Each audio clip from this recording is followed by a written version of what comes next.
Hello, ladies and gentlemen. Welcome back to another episode here on European Confessions. The following story that you're going to be listening to, it was sent to me by one of our dear sister. This is the translation of that message that she sent to me. The translation reads like this. Hello, Brother Nashi, how are you? Can you please post my own story as hidden identity? I have carried a terrible secret with me for 10 long years. So it all began when I was still back home in Zim in Harare. I was working as a secretary for a very successful businessman. So Brother Nashi, at church, there was this other woman. She was someone that was really cool. She liked me because we shared the same totem. So she was like, you are my little sister, my little sister. Then she spoke with her husband. One day she then told me that she wanted me to become her husband's secretary. This was after I had completed my A-level exams and I was still waiting for the results. So I then started working for her husband. As for the husband, just like the wife, he was someone that was kind-hearted, who could do anything for you. He was a kind man, and I thought that him being kind to me, it was because he was attracted to me because I was used to men telling me that I was really lovely and they wanted to sleep with me. So this man, I thought that he was too shy to tell me that he also wanted to sleep with me. I thought that he was just acting up. Since he was my boss, he wanted to show me through actions, since they say that actions, they speak louder than words.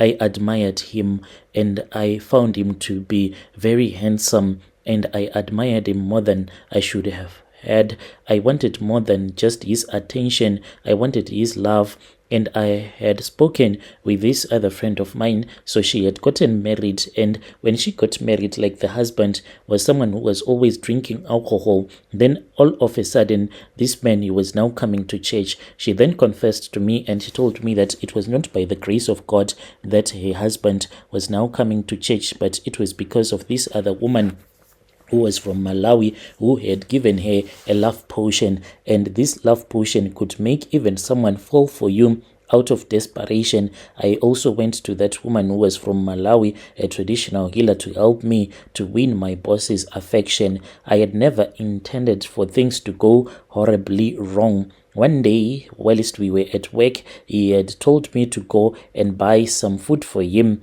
Like always, I went and I bought some food for him. When I was coming back, that was when I slipped the potion into his drink, believing it would make him love me, but something went terribly wrong. Later that same day, my boss collapsed, clutching his chest, and despite efforts to save him, he passed away. He died wearing a black suit, the same one he always wore on important business days. I was horrified. The guilt consumed me, and I did not confess. No, I could not confess. No one even suspected me. And then I left Harare soon after that, and I went and I started staying in another area. But when I was now staying in another area, there was always this man that would be following me. And then I spoke with my other friend who was already working at another restaurant in a foreign land. That was when I fled to South Africa, trying to start afresh, to start a new life, to throw away my identity. But my past then followed me into this foreign land in ways that I could have never imagined. When I came here, I told myself that I did not want to associate myself with my country anymore, pretending as if I was South African. So since moving here, I have had relationships with several South African men, but none of them have lasted. Every man that I have dated has told me the same story. They have told me that the moment that they sleep with me, soon after sleeping with me, and if we do it without using protection, then the attacks, the spiritual attacks, they will start. They will be attacked in their dreams by a man. This man will be wearing a black suit. They describe this man as angry, looming over them, filled with rage. Some have woken up feeling physically drained, others with strange markings on their bodies as if someone would have cut them up with a razor blade.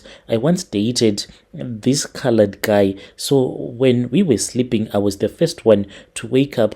I looked and I saw that on his back you could tell that someone had been cutting him open with a razor blade, and he did not even feel any pain. When I woke him up, that was when I saw that even on his chest there were some markings and there was blood that was still coming out. And the strange part about it was that those markings that were on his back, there was no blood that was coming out. So he felt so terrified with this spiritual encounter. That man, he was so scared, Brother Nanshi, so much that he wanted to return back to his place. And I then said that it is still too early. I don't want you to die. Just wait until it is around maybe 5 or 6 and you can go back. He was terrified by that encounter. I know who the man in black is. It is my former boss. I don't know if it is his spirit that is seeking revenge or if it is my own guilt that is manifesting in some terrible way.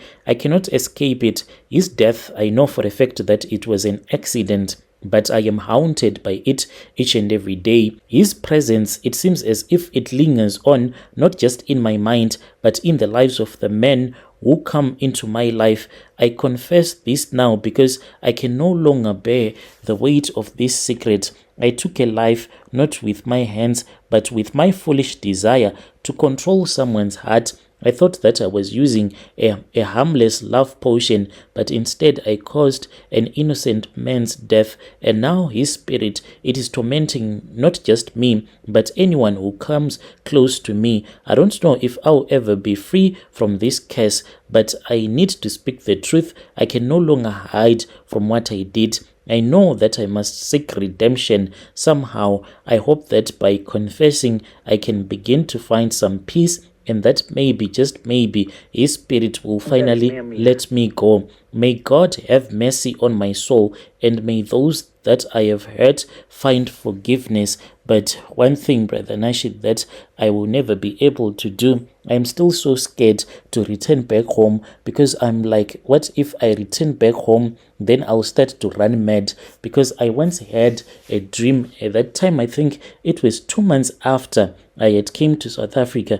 Then I went to bed. I was feeling really tired. So when I was fast asleep, that was when I started to have that dream. I saw myself getting onto the bus and returning back to my country. The moment that I stepped my feet in, the moment that I got off from the bus, that was when I started to run mad. I saw myself as I was undressing myself, and I started to run and I started to run, and I was mentally ill. So I'm like really scared. Maybe this was God showing me that if you return back to Zim, you are going to run mad. I am trying to preserve myself, to preserve my sanity. I know that out there are some people who are holier than thou that are going to judge me. At that time, I thought that this man, he was in love with me, so I was doing anything that any woman out there could have done at that time. Like, what was I supposed to do? This man, he would come to me and he would be joking with me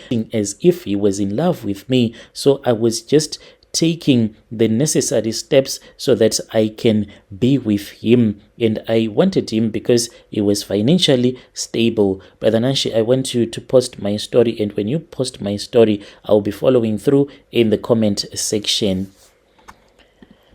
Dear listeners, right there was a message that was sent to me by one of our dear sister. Strange things indeed, they do happen in this world.